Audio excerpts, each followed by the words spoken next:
ചേലക്കരയിൽ ആദ്യമായി വിവിധ തരം ദോശകളുടെ രുചിക്കൂട്ടുമായി ദോശ ഡൈൻ ഉടൻ പ്രവർത്തനം ആരംഭിക്കുന്നു. ദോശകൾക്ക് പുറമെ ഊത്തപ്പം, ഇഡ്ഡലി, ചപ്പാത്തി, പൊറോട്ട തുടങ്ങിയ വിവിധ തരം വിഭവങ്ങൾ ഇവിടെ ലഭ്യമാണ്. Opening shortly in Chelakkara.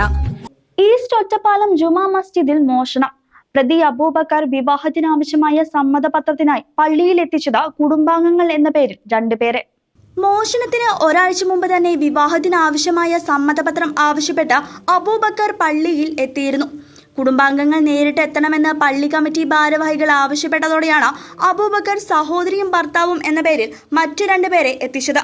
Committee ഭാരവാഹികൾ ഇവരുമായി സംസാരിച്ചപ്പോൾ തന്നെ കാര്യം മനസ്സിലാവുകയും ഇരുവരെയും തിരിച്ചയക്കുകയും ചെയ്തു. ഇതിനു മുമ്പ് തന്നെ സമ്മതപത്രത്തിനാവശ്യമായ തുക അബൂബക്കർ അയച്ചു കൊടുത്തിരുന്നു.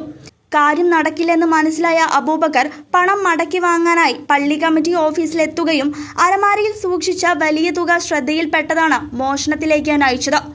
ഒരാഴ്ചയോളം വിവിധ ആവശ്യങ്ങൾ പറഞ്ഞ പള്ളിയിൽ കയറിയിറങ്ങി മോഷണത്തിനായുള്ള ഒരുക്കങ്ങൾ നടത്തി. ഞായറാഴ്ച പുലർച്ചെ ആളൊഴിഞ്ഞ തക്കം നോക്കി പള്ളി കമ്മിറ്റി ഓഫീസിൽ കയറി 6 ലക്ഷത്തോളം രൂപ മോഷ്ടിക്കുകയായിരുന്നു.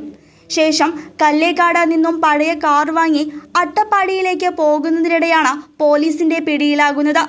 കേസിലെ പ്രതിയായ കാഞ്ഞിരക്കടവ് കാളം തൊടിവീട്ടിൽ 28-കാരനായ അബൂബക്കറിനെ പോലീസ് പള്ളിയിലും കാർ വാങ്ങിയ ഷോപ്പിലും എത്തിച്ച് തെളിവെടുപ്പ് നടത്തി. SI-മാരായ M. സുനിൽ, K. ഹരിദേവ് എന്നിവരുടെ നേതൃത്വത്തിലാണ് തെളിവെടുപ്പ് നടത്തിയത്. മോഷ്ടിച്ച പണം ഉപയോഗിച്ച് വാങ്ങിയ കാർ തിരിച്ചുകൊടുത്ത് ഷോറൂമിൽ നിന്നും പണം തിരികെ കൈപ്പറ്റുകയായി പോലീസ്. ബാക്കി പണം പ്രതിയുടെ കയ്യിൽ നിന്നും പോലീസിന് ലഭിച്ചിട്ടുണ്ട്. News desk CCV.